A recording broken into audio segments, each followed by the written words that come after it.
주가 기억하시고 연락하여 주시기를 간절히 원합니다.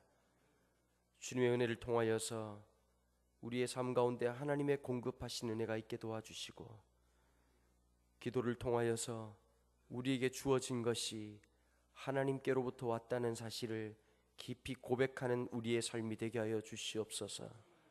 그래서 그 삶 가운데 하나님의 임재가 충만하게 도와주시고 하나님의 예비하신 은혜로 살아가게 하여 주옵소서. 오늘 이 아침에도 주의 말씀 가운데 나아갑니다.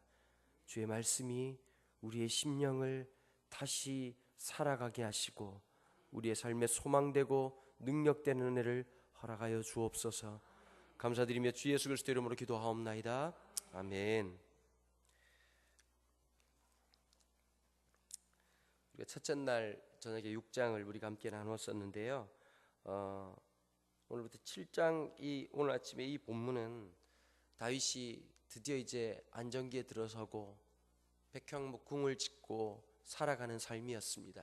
근데 갑자기 지난 20년 동안의 인생, 내 삶을 받으신 그 하나님, 내 삶 가운데 역사하신 그 하나님 추억하다가 갑자기 이 마음이 든 거죠. 발코니 같은 곳에 나와서 하나님의 법궤가 있는 그 휘장을 보는데 마음이 너무 불편한 거예요. 회장이 오래돼서 너덜너덜한 걸 보고 있으니까 나는 지금 새로운 집에 살고 있는데 하나님의 법궤를 저렇게 모신다는 게 너무너무 불편해서 나단 선지자를 불렀던 장면으로 오늘 시작되고 있습니다. 6장에서 하나님 앞에 춤을 췄던 다윗. 그러나 여러분, 우리가 기억해야 될 사실이 있죠. 이걸 아름답게만 생각할 수 있지만 그 당시의 사람들이 볼 때는 이해할 수 없는 부분이었습니다. 왕이 채신머리 없이 춤을 추고 속옷이 흘러내리는 것조차 인식하지 못할 만큼 하나님 앞에 감격하고 춤을 췄던 이 다윗. 그런데 이 모습을 보고 있었던 한 명의 아내가 있었죠.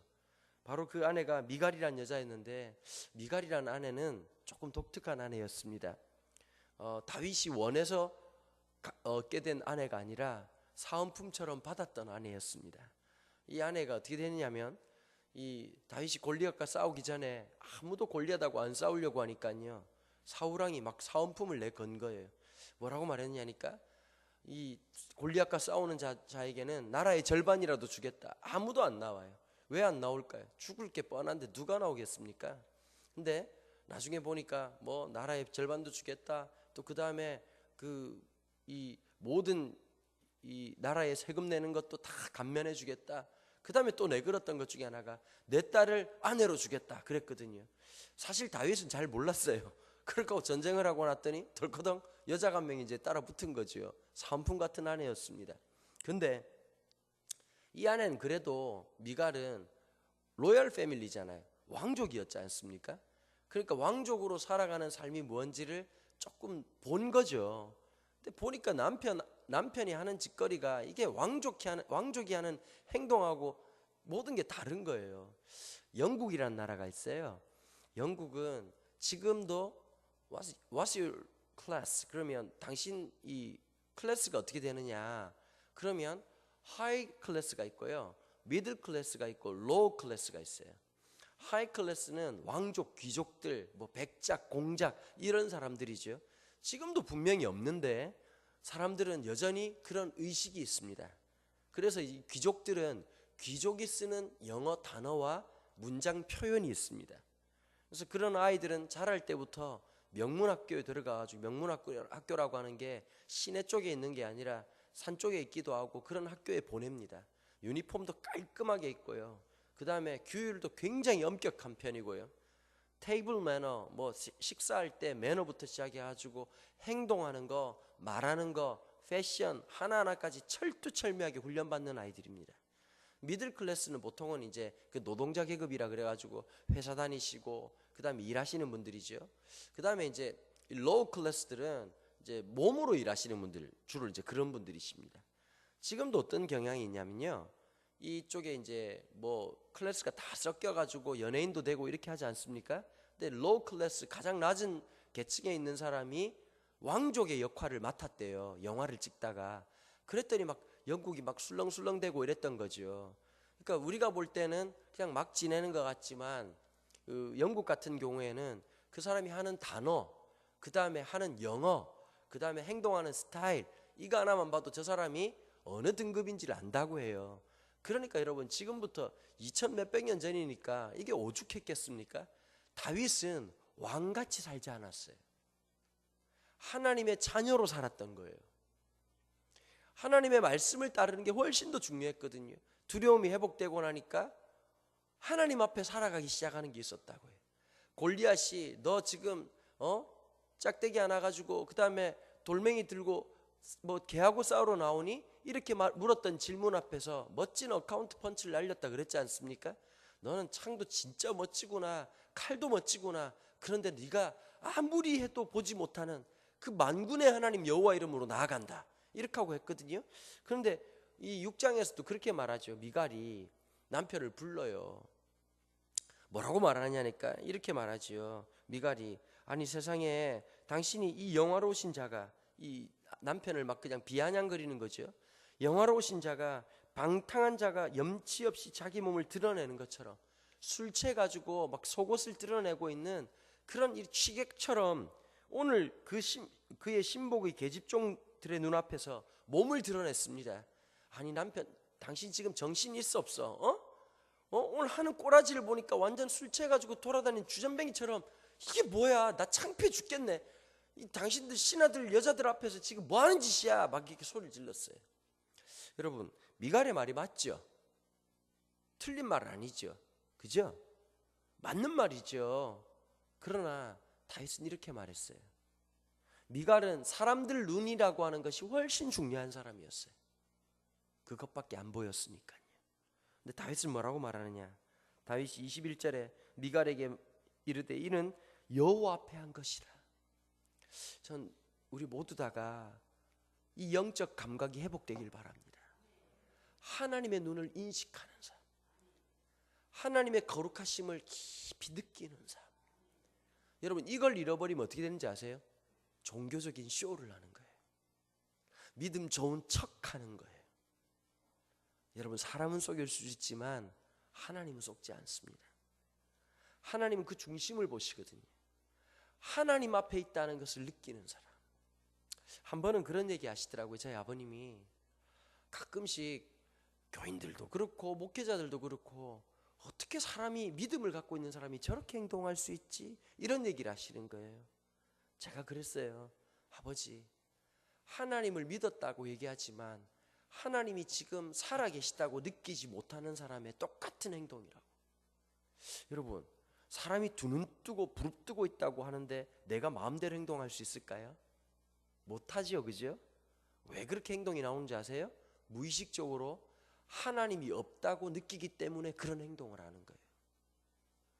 여러분, 하나님이 살아계신데 하나님의 돈 함부로 쓸 수 있어요? 하나님께서 주신 직분을 함부로 살아낼 수 있을까요? 그럴 수가 없지요. 하나님이 살아계시다라고 하는 감각이 있으면 그럴 수가 없지요.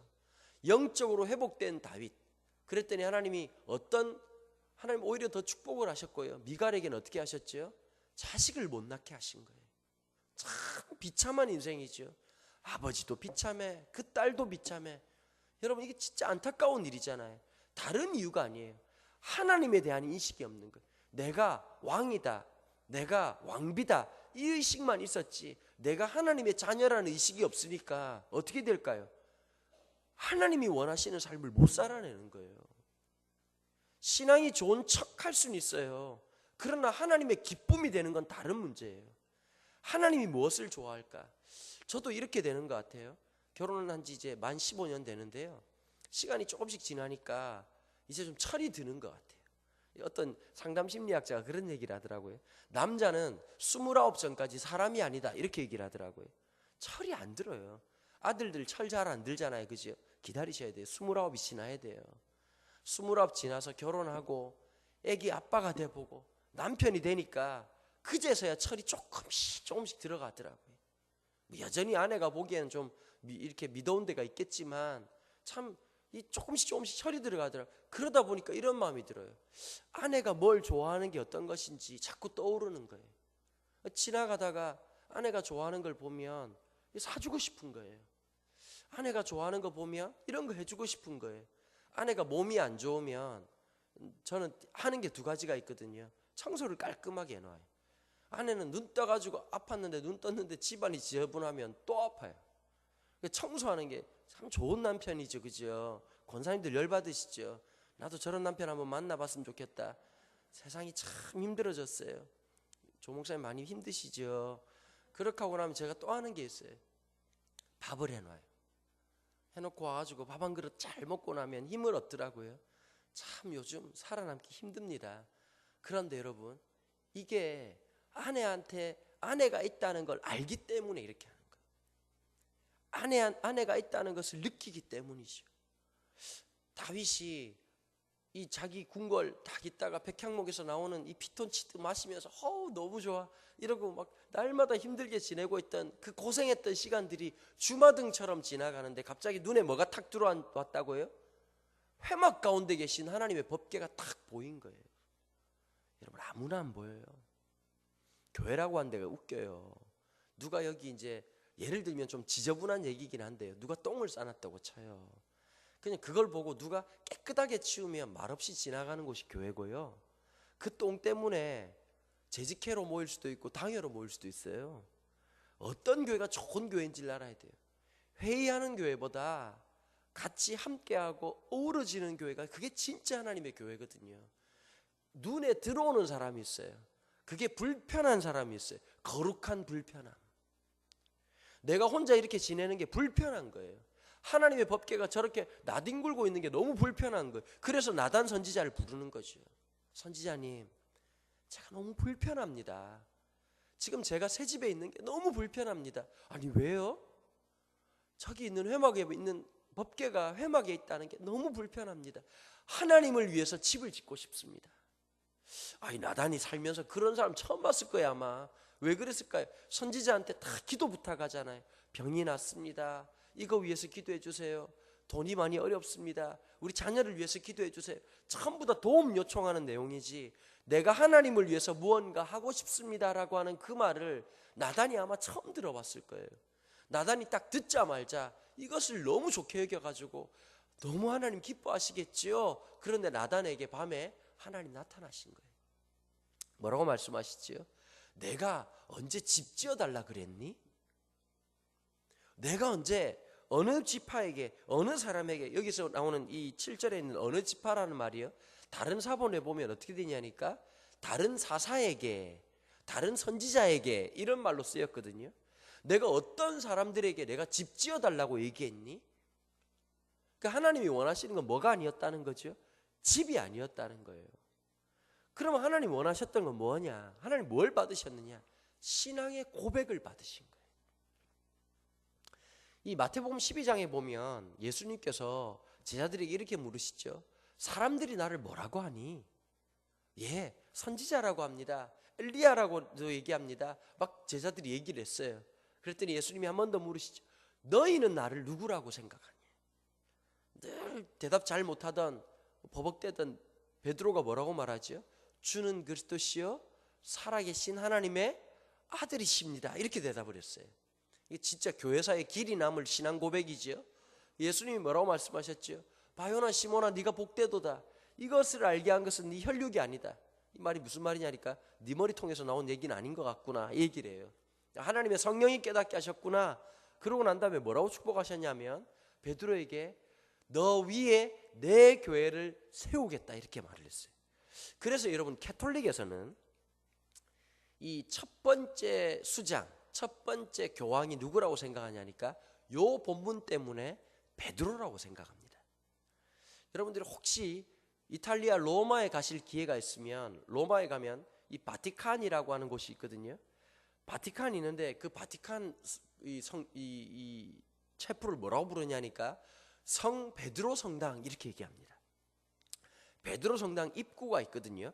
입구에 보면 기둥이 쫙 세워져 있는데 그 한 번씩 이렇게 교황들이 나와서 얘기하기도 하고 미사를 집전하기도 하는 그런 곳인, 전혀 지금 못 알아듣는 듯이 표정이 그러시네. 거기가 있는데요. 거기가 하늘에서 보면 무슨 모양으로 만들어졌냐? 열쇠 모양으로 만들어졌어요. 네가 땅에서 열면 하늘에서도 열릴 것이고 네가 땅에서도 묶으면 하늘에서도 묶이겠다고 하는 천국의 열쇠라고 하는 의미가 있기 때문에 그 열쇠 모양으로 만들어놨어요. 그런데 이 사람들이 좀 여기서 이제 달라지는 게 하나 있어요. 이 사람들은 너 위에 교회를 세우겠다라고 하는 말을 어떻게 해석했냐면 말 그대로 해석을 했어요. 베드로 위에다가 교회를 짓겠다고 생각했어요. 그래서 성 베드로 성당 맨 중심에 뭐가 있냐면 베드로의 무덤이 있어요. 진짜 베드로 위에다가 교회를 세워놓은 거예요. 우리는 어떻게 생각하냐면 그 베드로 너 위에라고 하는 말을 베드로의 신앙 고백 위에라고 얘기를 한 거예요. 그래서 우리가 사도신경이라든지 우리의 신앙의 고백을 하는 것은 이유가 어디 있느냐면 교회는 건물이 아니에요. 교회는 조직이 아니에요. 교회는 예수 그리스도가 나의 구세주임을 고백하는 삶 위에 세워지는 거예요. 오늘도 우리가 살아갈 때 교회는 그러니까 여기 있는 것이 아니라 우리 모두 다 그 신앙의 고백을 가지고 살아가는 모든 사람들이 교회가 되어지는 거예요. 교회의 머리가 그리스도가 되시고 우리가 그리스도의 몸이 되어져서 살아가는 삶, 이 땅 위에 하나님 나라의 영광을 보여주는 삶. 수많은 사람들이 주 예수를 믿으세요. 그러면 너와 내 집이 구원을 얻을 거예요. 그 말 듣고 예수를 믿는 것이 아니라 하나님의 성전된 우리가 살아가는 삶을 보고 예수가 소망이구나, 예수님이 능력이구나, 그걸 깨닫게 하는 거죠. 저희 교회 아이 중에요, 아니 벌써 뭐 이렇게 말 못하겠네, 시집 가버렸으니까요, 고등학교 3학년 때 전도를 18명 한 여자아이가 있어요. 참 이쁘게 생겼어요. 얼마나 이쁘게 생기고 공부도 잘하는지. 여러분 서울에 밉상들이 많아요. 여러분 이쁘든지 공부를 잘하든 둘 중에 하나만 해야 되잖아요. 이쁜데 공부도 잘하고 믿음도 좋은 애가 가끔씩 있어요. 참 하나님도 참 거시기 할 거예요. 근데 이 친구가요, 나중에는 이제 그 아시아나 스튜디오스가 됐어요. 애가 키도 크고 날씬하고 이쁘기도 하고 믿음도 좋고 공부도 잘하는 애였어요. 근데 이 녀석이 고등학교 2학년 때까지 믿음이 별로 없었거든요. 늘 이제 제가 별명을 뭐라고 붙였냐면 1년에 4번 온다 그래가지고 사계라 그랬어요. 걔가 한 번 오면 얘 봄이구나, 두 번째 올 때 여름이구나, 세 번째 올 때 가을이구나. 1년에 4번은 오네. 근데 이 녀석이 가을에 어떻게 하다가 다리가 분질러져 가지고 병원에 입원을 한 거예요. 제가 병원으로 신방을 갔죠. 여러분 다리가 이제 기부스를 했으니 도망도 못 가고 이제 목사를 만나게 됐잖아요. 만나가지고 딴 얘기 안 하고 그 애하고 이제 이런저런 얘기하다가 기도해주고. 근데 제가 무슨 말을 했는지 모르겠는데요, 걔 마음에 그렇게 그 말이 남았대요. 이게 참 무서운 거예요. 목사가 하나님께서 보내실 때 참 신기한 게 있어요. 나는 생각 없이 한 말 같은데 하나님의 성령께서 그 말을 통해서 감화하시고 감동하실 때가 있어요. 여러분 설교 잘한다고 변하는 게 아니더라고요. 성령 하나님의 감동하심이 있어야 돼요. 성령 하나님이 우리의 영혼을 만져주셔야 돼요. 그래서 켈빈이 무슨 말을 했냐면요, 우리가 중생하는 것, 거듭나는 것은 의식에서 일어나는 게 아니다, 무의식에서 일어난다, 이런 말을 했어요. 성령 하나님께서 무의식 중에 믿음의 씨를 뿌려 놓으시는데 그 무의식에서 있던 것이 의식으로 올라올 때가 있어요. 그럼 어떻게 되느냐? 죄가 깨달아지는 거예요. 내가 하나님 앞에 죄인이라는 게 느껴지는 거예요. 예수 그리스도만 소망이라는 게 깨달아지고 변화되는 거예요. 여러분 참 그런 은혜가 있었어요. 그러니까 얘가 고3 때 얼마나 믿음이 좋아진지 몰라요. 그냥 날마다 그냥 찬양할 때마다 눈물을 흘리고, 그때는 제가 설교할 때요, 걔 하나 보고 설교했던 것 같아요.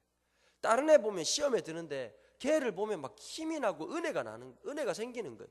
그런데 얘가 전도를 해왔는데 무섭게 전도하더라고요. 18명을 전도했다니까요. 그래서 내가 전도 받아온 아이들이 또 너무 이쁘게 신앙생활을 해서 내가 물어봤어요. 야 혜준아, 너 어떻게 해? 제가 전도했는데 그렇게 왔냐? 어떻게 전도하는 비법이 뭐야 제가? 그랬더니 이렇게 얘기해요. 중간고사를 같이 말아먹은 거예요. 시험 쳤는데 중간고사를 다 잘 못 친 거예요.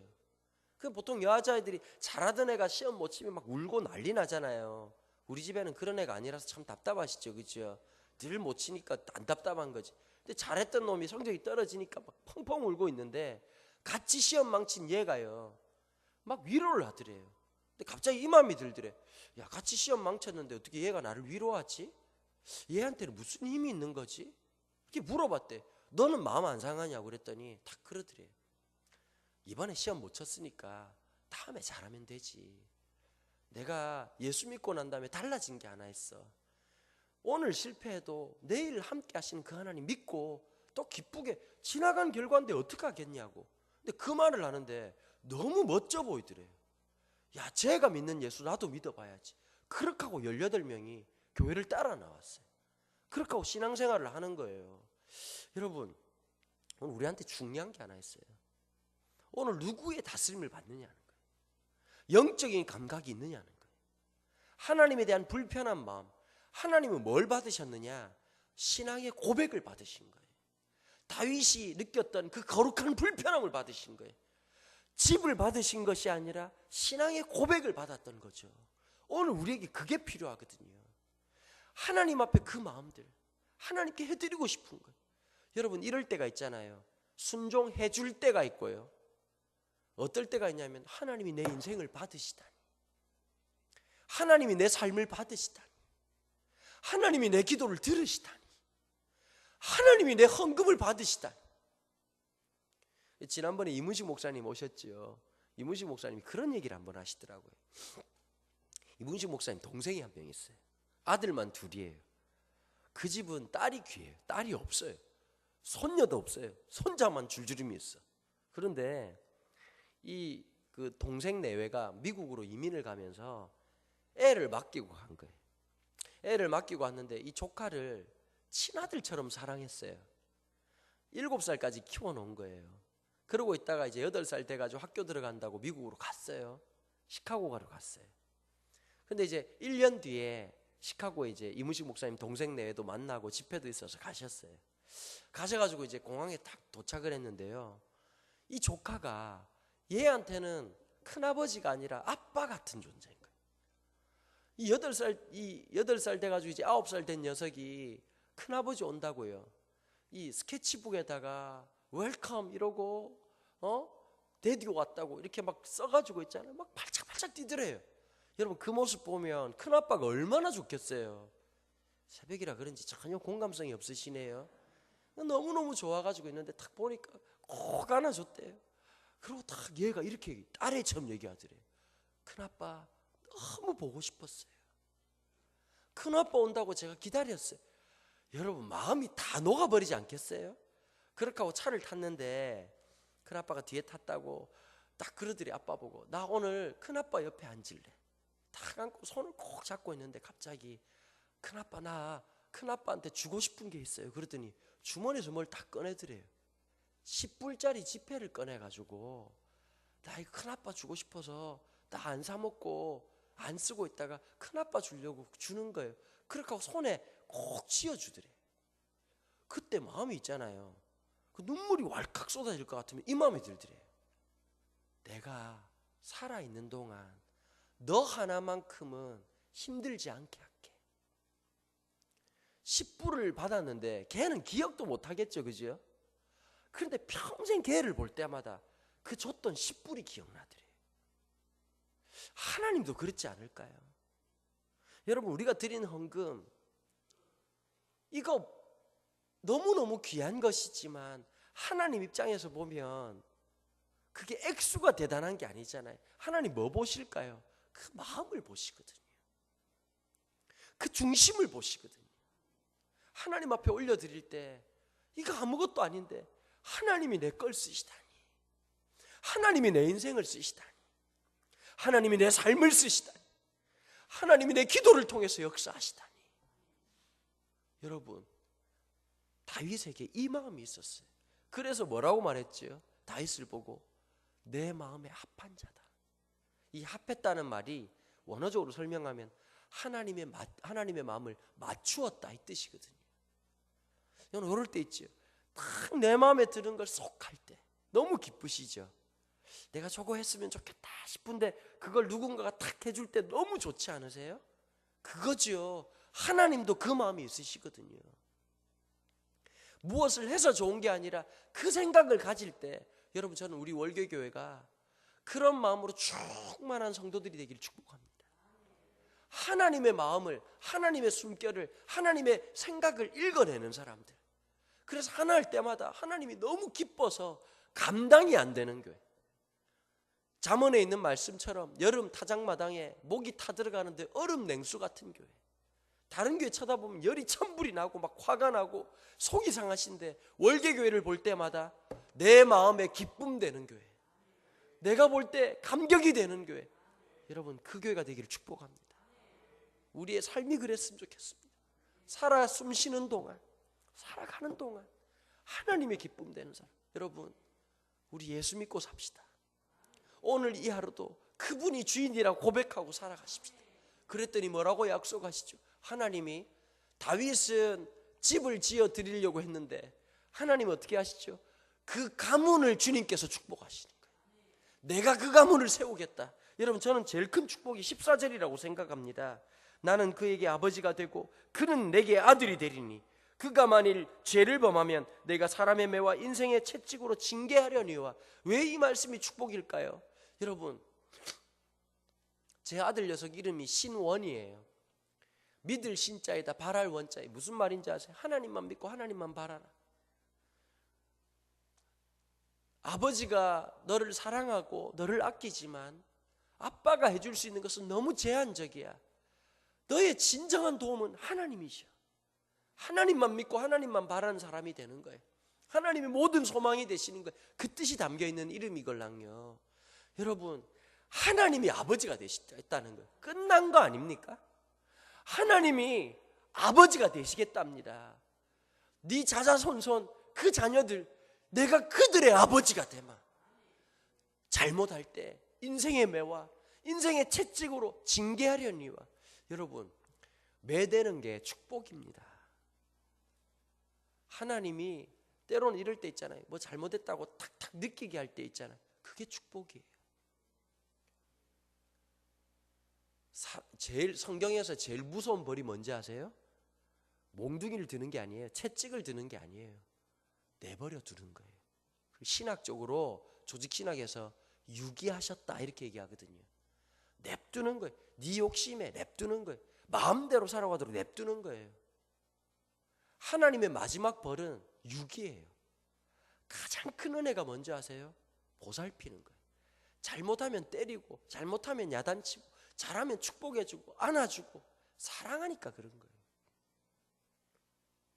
그런데 뭐라고 축복하지요? 내가 버렸던 사울의 집처럼 하진 않을 거다. 내가 너의 가정을 기억하마. 그래서 나중에 보면 마태복음에 뭐라고 그랬지요? 아브라함과 그 자손들을 쭉 얘기하고 뭐라 하죠? 다윗의 자손, 예수 그리스도의 세계라. 그 가문을 기억하신 거예요. 그래서 마태복음과 누가복음 뭘 말하죠? 예수님이 누구의 자손으로 왔다는 걸 얘기하죠? 다윗의 자손에 왔음을 얘기합니다. 아브라함의 뿌리에서 왔고 다윗의 언약 가운데서 난 자식이라는 것을 드러냅니다. 여러분, 이게 뭐지요? 다윗과의 약속을 하나님 기억하신 거예요. 그 가문에서 누구를 보내셨다고요? 예수 그리스도를 보냈어요. 사실은 다윗 가문이 좀 문제가 많아요. 그 수많은 아들들 중에서 누구의 자손이죠? 유다 지파예요. 유다는 좀 골치 아픈 사람이에요. 요셉을 팔아먹을 때 주동한 사람이 누군지 아세요? 유다였어요. 유다 집안이 좀 복잡한 거 아시죠? 며느리 다말하고 이게 묘해요. 이거 참 새벽부터 말하기가 좀 그러네요. 하여튼 애매한 집안이었어요. 집안적으로 보면 메시아가 못 올 집안이야. 그런데 이 다윗을 보고 어떻게 하시는 거죠? 그 혈통에서 태어나게 하시는 거예요. 여러분, 우리가 하나님 앞에 요만큼 마음을 쏟을 때 하나님은 넘치게 역사하시는 거예요. 오늘 이 하루가 삶으로 드리는 예배가 되기를 축복합니다. 여러분들이 가정에서, 여러분들이 사업장에서, 여러분들이 만나는 만남에서 늘 하나님이 계시다는 것 인식하고 살아가는 신앙 고백적 삶이 되기를 축복합니다. 거기에 진짜 주의 다스리심, 주의 통치하시는 역사가 성전되는 역사가 있기를 주님의 이름으로 축원합니다. 기도하겠습니다. 아버지 하나님, 오늘 이 아침 다윗의 이 믿음의 고백이 우리의 고백 되기를 간절히 원합니다. 내 편안하게 지내는 것이 불편하게 느껴졌던 이 다윗의 마음,